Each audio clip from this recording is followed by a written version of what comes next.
Hi everyone. एक ही creative आपके लिए लाए हैं वास्तु की क्लासेस, जिसमें हम ये सीरीज़ रख रहे हैं जिसमें हम 4 to 5 क्लासेस बनाई गई है वास्तु की।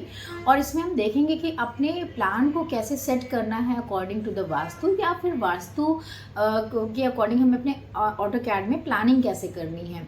इसमें 4 to 5 क्लासेस होंगी स्टूडेंट्स, जिसमें हम फर्स्ट क्लास से देखेंगे कि what is vastu and history of the vastu. उसके बाद हमारा आर्किटेक्चर प्लान आएगा, जो कि वास्तु पे बेस्ड हम कैसे प्लानिंग करें। इसके साथ में रेजिडेंशियल प्लान और कमर्शियल प्लान, आपके अलग अलग तरीके की प्लानिंग के पार्ट्स एक्सप्लेन किए जाएंगे।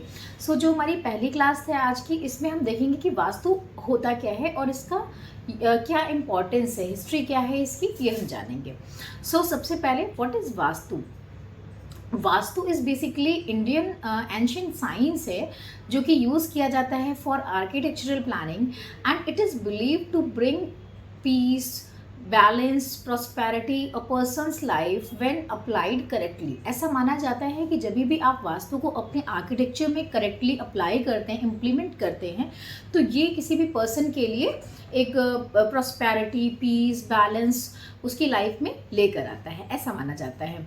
और इसकी हिस्ट्री में ये अभी नया नहीं है वास्तु कुछ, ये हिस्ट्री है इंडियन उस कल्चर की, और काफ़ी पुराना ऋग्वेदा में इसके कुछ प्रूफ्स मिलते हैं जो कि वास्तु के बारे में बताया गया है। वहाँ पे वास्तुपति नाम के जो हमारे देवता हैं, वो वास्तु के माने जाते हैं। बेसिकली आर्किटेक्चर लॉर्ड माने जाते हैं एक तरीके से। वो जो है, उन्होंने डिफाइन किया है कि वास्तु को अपने इंडियन साइंस के अकॉर्डिंग कैसे प्लान करना चाहिए घर में।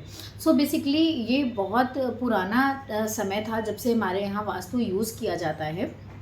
आजकल ट्रेडिशन में ये नए कल्चर में भी, वेस्टर्न कल्चर में भी देखने को मिल रहा है कि लोग वास्तु को फॉलो कर रहे हैं और अपने घर में उसी अकॉर्डिंग डिज़ाइन कर रहे हैं फॉर पॉजिटिव एनर्जी फ्लो। तो ये आपकी हिस्ट्री रही। हिस्ट्री में आपका ये करीब 1500 से 1000 BC के पहले से ही हमारा ऋग्वेद में वास्तु के आपके प्रूफ्स मिलते हैं, और उसके अकॉर्डिंग डिज़ाइनिंग बताई गई है कि किस तरह से हमें आर्किटेक्चरल प्लानिंग करी जाए। अब हम आते हैं इसके एलिमेंट्स पे कि किस एलिमेंट्स पे ये वर्क करता है।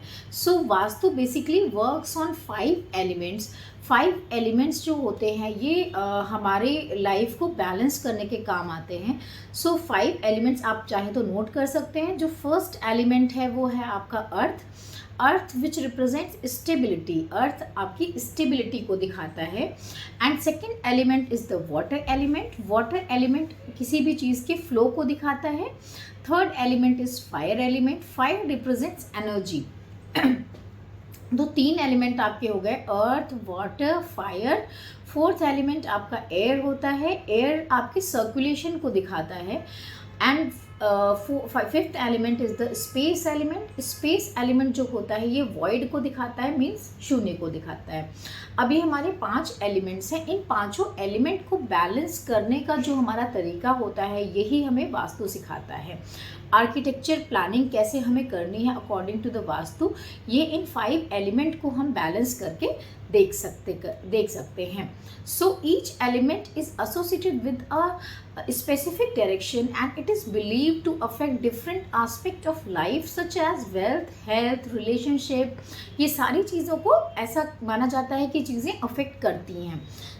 ये जो एलिमेंट्स होते हैं, इनको मैथमेटिकल इक्वेशन के साथ में, एक मेजरमेंट के साथ में, पर्टिकुलर फील्ड में अप्लाई किया जाता है टू गेट बेटर रिजल्ट्स। और इसके सबसे पहले हम देखते हैं कि जो वास्तु के मैंने एलिमेंट्स बताए हैं, उनकी डायरेक्शंस क्या होती हैं, किस डायरेक्शन में वो वर्क करते हैं।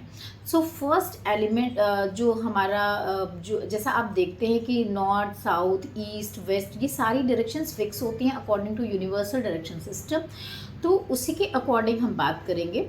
सबसे पहले जैसे आप देख सकते हैं इस डायग्राम में प्रेजेंट किया गया है, south, north, east, west 4 direction हैं, और चारों के जो कॉर्नर हैं उन पे कॉर्नर डायरेक्शन दिखाई गई हैं, south east, north west and south west. तो इसमें से ही हम स्टार्ट करेंगे। बाद में देखेंगे कि आपकी डायरेक्शंस और बढ़ जाती जब हम वास्तु चक्रा पे आएंगे। अभी के लिए we are working on 8 directions only. सबसे पहले जो अपना साउथ ईस्ट कॉर्नर होता है, ये आपका फायर एलिमेंट तो इनको आग्नेय कोण भी कहते हैं। फायर एलिमेंट जो होता है हमारा, ये फायर से रिलेटेड कंटेंट, फायर से रिलेटेड जो हमारा स्ट्रक्चर है उसको यहाँ पे प्लेस कर सकते हैं। जैसे घरों में बात करें तो आपका किचन हो गया, मीटर का हो गया, बॉयलर्स हो गए, इलेक्ट्रिसिटी रूम हो गया, इन सारी चीज़ों को हम फायर प्लेस पे रखते हैं, मीन साउथ ईस्ट डायरेक्शन में रखते हैं। उसके बाद आपका आता है north east direction. North east direction जो होती है ये हमारी एंट्रेंस के लिए बहुत अच्छी मानी जाती है, और ये एंगल होता है वाटर का। यहाँ पे हम वाटर से रिलेटेड कंटेंट, लाइक आपका अंडरग्राउंड वाटर टैंक है, जैसे बोरिंग हो गई, सबमर्सिबल वगैरह लगता है, तो आप यहाँ पे सजेस्ट कर सकते हैं या अपने प्लानिंग में प्लान कर सकते हैं।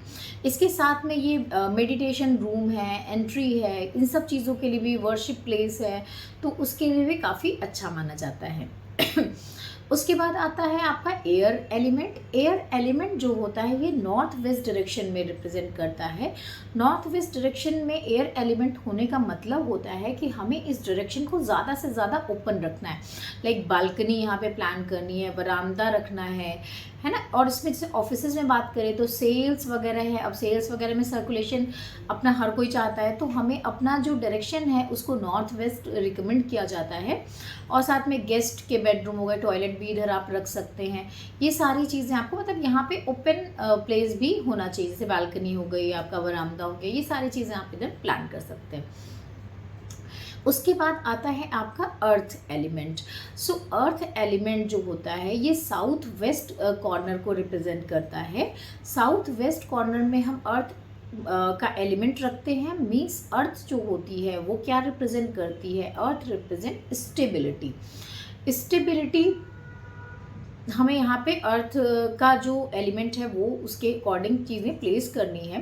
तो सबसे पहले जो साउथ वेस्ट होता है, it is very good direction for master bedroom, wardrobe, store rooms, ये सारी चीज़ें जिनमें हम हैवीनेस चाहते हैं, जिसमें हम स्टेबिलिटी चाहते हैं, उन सारे कंपोनेंट्स को हम इधर, उस सारे स्ट्रक्चरल एलिमेंट को हम इधर प्लेस कर सकते हैं। जो अर्थ जैसे हैवी आइटम्स हो गए, जैसे आपका स्टेयरकेस भी आपका साउथ वेस्ट डायरेक्शन में आप प्लेस कर सकते हैं।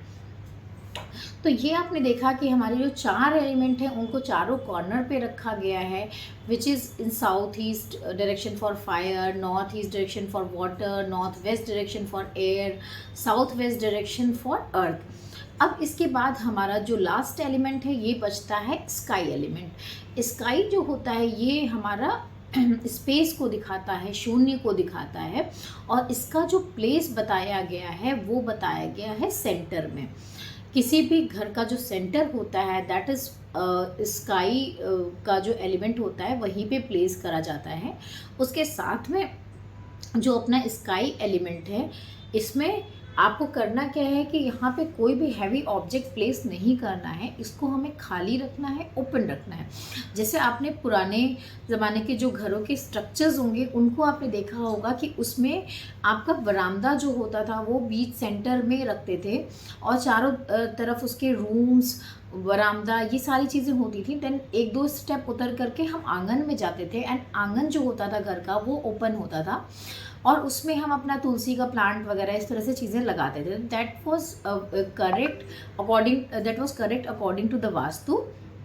और वास्तु में जो प्लानिंग की कर जाती थी वो उसी अकॉर्डिंग होती थी। तो आज की डेट में बट ये पॉसिबल नहीं है कि हम उस अकॉर्डिंग प्लान करें, बिकॉज अभी क्या है, अपार्टमेंट आपका कल्चर आ गया है, फ्लैट सिस्टम हो गया है जिसमें आपको फ्लैट्स में रहना होता है, बिकॉज इतना स्पेस नहीं होता है कि आप उसके अकॉर्डिंग प्लान कर सकें।